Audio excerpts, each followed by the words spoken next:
এই মুহূর্তে আমরা পৌঁছে গেছি দুর্গামণি ও বাগমামা সেটে। আমরা পেয়ে গেছি রাহুলকে। কেমন আছে? নতুন বছর কেমন কাটছে? নতুন বছর খুবই এক্সক্লুসিভলি কাটছে, কারণ নতুন বছরে নানান রকম কাজ একসাথে আর কি রিলিজ হচ্ছে। তার মধ্যে কেমন তোমরা জানো দুর্গামণি ও বাগমামা ৩রা মার্চ থেকে আমরা টেলিকাস্ট শুরু করলাম, এবং প্রথম দিকের ফিডব্যাক এত পজিটিভ, এত ভালো, সেটা শুনে জেনে আমরা সত্যি খুব মুগ্ধ। এবং ব্যস্ততা বিশাল, কারণ প্রথম দিকে আমরা যখন শ্যুট শুরু করি তখন একটা তামঝাম থাকে, একটা চাপ থাকে, টেলিকাস্টের একটা প্রেশার থাকে।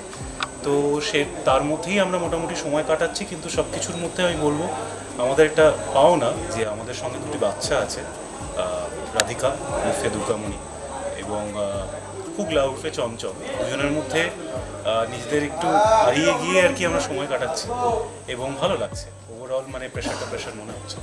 ওরা তো এখন টিম তৈরি করে নিয়েছে নাকি? দল সদল বলে আমার বিরুদ্ধে সবাই দাঁড়িয়ে গেছে। আমার মনে হয় মানালি তোমাকে বলতে পারবে, ও সবাইকে নিজের টিমে অলরেডি ঢুকিয়ে নিয়েছে, সামিল করে নিয়েছে। কিন্তু ঠিক আছে, এখন তো সবে শুরু, প্রথম পর্ব না হয় ও জিতলো, পরের পর্বগুলো দেখছি কি হয়। তুমি কি চকলেট দিয়ে ম্যানেজ করার চেষ্টা করছো?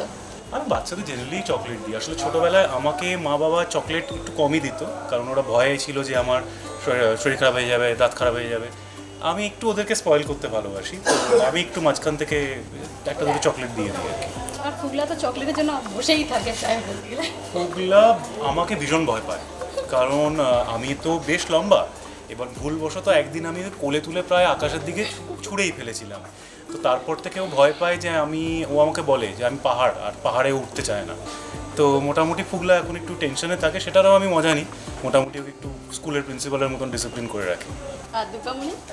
দুর্গামণি একটা ফ্রি স্পিরিট। ও কখন কি চায় কেউ কিচ্ছু বুঝতে পারে না।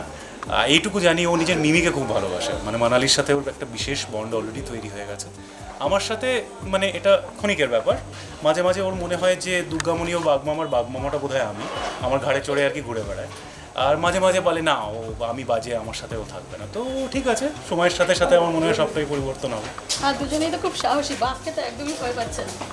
বাবা, দুজনে সাহসী মানে ওরা যেখানে সেখানে চলে যায়, কোনো চিন্তা নেই একদম করে। আমরা প্রচণ্ড ভয় পেতাম ছোটোবেলায়। ওর লাইট একটা সুইচ অফ করে দিলে আমরা কাঁদতে শুরু করে দিতাম। এদের তো দেখছি এদের কোনো ভয়ই নেই। আর কার কাছে কই মনের কথার পর আমার মানালির সাথে কাজ, তখন জুটি হিসেবে কাজ না করলেও এবার জুটি হিসেবে কাজ কেমন লাগছে? Manali is a fantastic co-actor, খুবই ভালো মার্জিত as an actor and very good cooperative co-actor as well.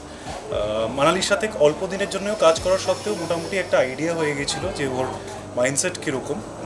As actors আমাদের মাইন্ডসেট ভীষণ স্ট্রংলি ম্যাচ করে গেছে। কাজ করতে ভালো লাগছে, এবং যেরকম সিন ঢুকছে আমরা সিনগুলো তৈরি করতে খুব আনন্দ পাচ্ছি, এবং I hope this will continue. শুনেছিলাম প্রথম যেদিন শুনেছিলেন তোমার বইতে মানালি অভিনয় করবে, ফিজিওথেরাপিস্টকে ফোন করেছিল, ব্যাপারটা কি? ও অলরেডি বলে দিয়েছে না এই কথাটা। আমি আসলে যখন প্রথম আমাদের লুকসেটের দিন দেখা হলো, তখন ইয়ার্কি ঠাট্টা চলে আর কি, ওকে বলেছিলাম যে প্রথম দিন যখন জানতে পেরেছিলাম যে আপনি আছেন আমার সঙ্গে, আমি একটা ফিজিওথেরাপিস্টের সাথে যোগাযোগ করে নিয়েছি। ব্যাপারটা কিছুই না, আসলে আমি একটু বেশি লম্বা, মানে 6 ফুট 2টা একটু বেশি লম্বা। সুতরাং মানালি যে একদম মানে ঠিকঠাক হাইট, তার সামনে হোক বা অন্য বেশিরভাগ নায়িকাদের সঙ্গে হোক, আমাকে এইভাবে পাঠ করতে হয়, কারণ ওদের চোখে চোখ রাখাটা বিকামস এ ভেরি মানে অ্যাক্রোব্যাটিক এক্সারসাইজ আমার জন্য। তো সেটাই আর কি মেরে ওকে বলেছিলাম, ও এখন ওটাকে ধরে রেখেছে। ঠিক আছে, ভালো গুড। শুটিংয়ের ফাঁকে অফ স্ক্রিন তো খুব লেগ পুলিং হচ্ছে। হ্যাঁ, মানে এটা আই থিঙ্ক শর্টের মধ্যিখানেও যখন আমরা মানে যখন ডিরেক্টর বলেন, আমরা তো আমাদের চরিত্রায়নের একটু বেরিয়ে আসি, তো তার মধ্যিখানেও একে অপরের পেছনে আমরা পড়ছি। বাট এই হাসি ঠাট্টাগুলো খুব ইম্পর্টেন্ট, এই আর্কিগুলো খুব ইম্পর্টেন্ট, কারণ মন ভালো থাকলে আমরা বেশ ভালো পারফর্ম করতে পারি, অ্যাটলিস্ট আমি এটা বিলিভ করি। তো একটা ভালো পরিবেশ তৈরি করা আমাদের জন্য খুব ইম্পর্টেন্ট, আমরা নিজেরাই এইভাবে তৈরি করে নিই আর কি। তাহলে এই শুটিংয়ের মাঝে কোনো বোরিং হচ্ছে না? তাহলে পুরো একদম ফুলশুটি করি সারাদিন পুরো কেটে যাচ্ছে। আই থিঙ্ক বাচ্চারা মিলে আর বাকিরা আমাদের সবার সাথে খুব ভালো জমে গেছে, মানে আর্টিস্টদের সঙ্গে আমাদের সিনিয়র্সদের সাথে খুব ভালো জমে গেছে। তো একটা সেকেন্ডের জন্যও কোথাও কোনো বোরডাম হচ্ছে না, কারণ সবাই সবার পেছনে পড়ছে, সবাইকে একটা যত্নে রাখছে। আমরা সিন নিয়েও খুব সিরিয়াস, সিন নিয়েও পড়াশোনা আমরা করি। তো সব কিছুর মধ্যে শটের মাঝখানে আই থিঙ্ক আর মানে খুব একটা বোরডামের জায়গা। এই ধারাবাহিকে তোমার চরিত্রটা নিয়ে যদি দর্শকদের একটু বলো। আমার চরিত্রের নাম প্রকাশ, যেমন কি আপনারা অলরেডি দেখেছেন। আমার মনে হয় রাধিকা একটু আগে খুব ভালোভাবে বর্ণনা করেছিল, তুমি আমার সাথে সব সিনে রেগে যেন থাকো। ও একটু রাগী, যা বুঝলাম, যা আপনারাও দেখছেন যে ও খুব রাগী, এবং রাগের পেছনে একটা কারণ আছে, সেই কারণটা তো এই মুহূর্তে বলতে পারবো না। তবে এইটুকু বলতে পারি যে যেরকম যেরকম সময় এগোবে, যে যে পর্বগুলো আমরা দেখব, তার মধ্যে আপনারা হয়তো প্রকাশের মধ্যে নিজেকে খুঁজে পাবেন। তো আশা করি আপনাদের ভালো লাগবে। আর ফ্যানদের থেকে কেমন ফিডব্যাক পাচ্ছ এখনো পর্যন্ত? ফ্যান বললে আমি ওনারা লজ্জা পেয়ে যাই। এখনও মানে এত বছর অভিনয় করছি, এখনও এই শব্দের সাথে অভ্যস্ত হয়ে উঠতে পারিনি। তবে বলবো যারা মানে আমার শুভাকাঙ্ক্ষী, তারা মোটামুটি যেরকম এক্সপেক্টেড ছিল, যে খুব খুশি হয়েছে যে আমি অনেক দিন পর টেলিভিশনের পর্দায় প্রপারলি ফিরে এসেছি। ওদের অনেক দিনেরই ইচ্ছে আমাকে আবার একটা লিড রোলে দেখা, একটা নায়কের রোলে দেখা।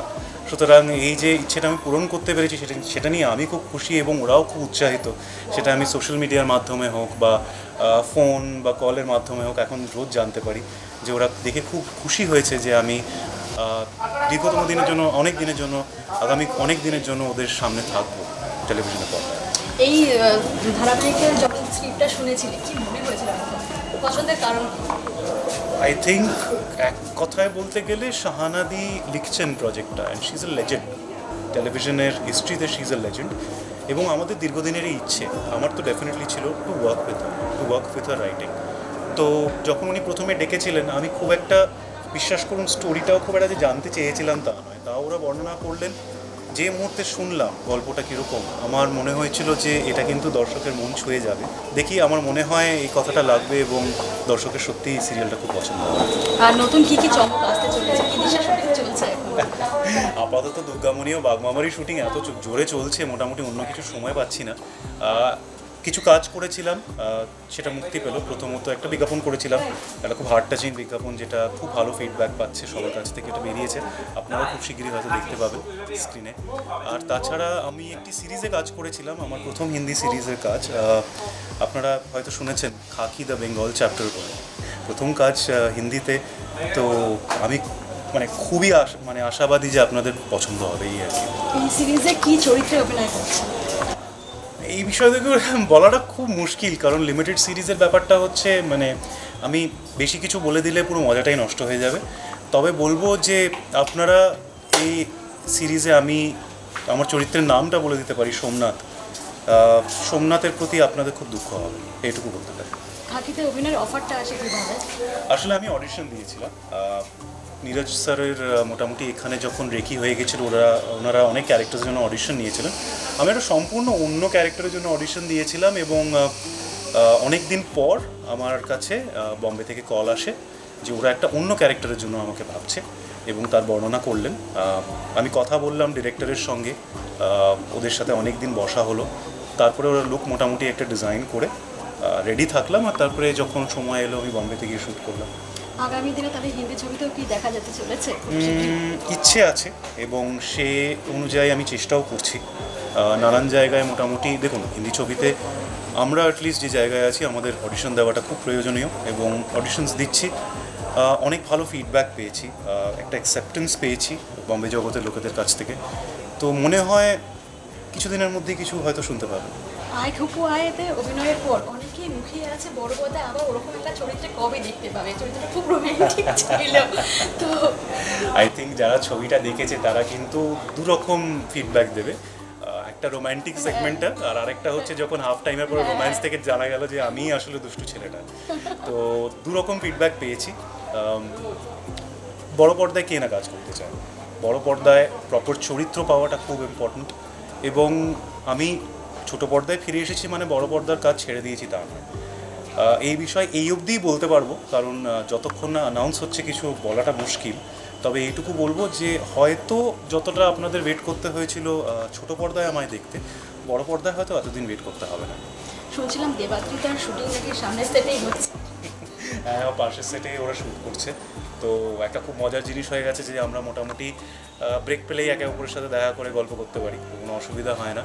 এবং আমরা কোথাও একটা খুব খুশি হয়েছি, কারণ যখন আমি প্রথম জানতে পেরেছিলাম যে এখানে শ্যুট হবে, আমি হালকা করে যখন ওকে বললাম, খুশি হয়েছে। কিন্তু সময়টা তো আমরা পাই না সেই অর্থে শ্যুট করে, আমাদের 14 ঘন্টা 15 ঘন্টা শ্যুট হয়। তো সেখানে দাঁড়িয়ে একটু এক্সট্রা টাইম দিতে পারছি একে অপরকে, so we are very happy. তা ছুটির দিন কি ম্যাচ করছে নাকি এখানেই যা দেখা হওয়া হচ্ছে? এখন তো প্রথম দিকে মোটামুটি শিডিউলস ম্যাচ করানো অসম্ভব, কিন্তু আই থিঙ্ক মাঝে সাঝে সময় হয়ে যাচ্ছে। ওই আর কি, সময় আমাদের চুরি করে নিতে হচ্ছে। তার সময় সুযোগ পেলে বেড়াতে যাওয়া হয়?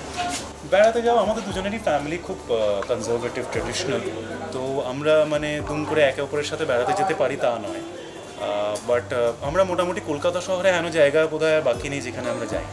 তো আমরা বেড়াতে যাওয়াটা একটা মানে এক্সকিউজ মাত্র, একে অপরের সাথে সময় কাটানোটাই আসল। আর দুর্গামণি বাদমামা নিয়ে কী বলে আসবে? অনেক ভালোবাসা দিয়ে, আমাদের অনেক আবেগ দিয়ে আমরা চরিত্র তৈরি করি, চরিত্রর মাধ্যমে সিন তৈরি হয়, সিনগুলো যখন জুড়ে যায় তখন পর্ব তৈরি হয়, আর নানান পর্ব নিয়ে একটি সিরিয়াল তৈরি হয়। আপনারা আমাদের দাঁড় করিয়েছেন আজকে এই দুনিয়াতে, আমরা অভিনয় করতে পারছি কারণ আপনাদের ভালোবাসার সঙ্গে আছে, এবং এই ধারাবাহিকও বোধহয় এই জন্যই দাঁড়িয়ে আছে কারণ অভিনেতা হোক, ডিরেক্টর হোক, রাইটার হোক, চ্যানেল হোক, আপনাদের ভালোবাসাটা পায়।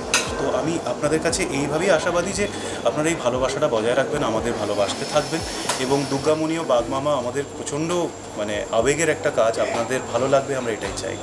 থ্যাংক ইউ সময় দেওয়ার জন্য। আজকের আড্ডা আমরা এখানেই শেষ করবো। আরও নতুন নতুন আপডেট পেতে আপনারা চোখ রাখুন আর্টেজ টিভি HD পর্দায়।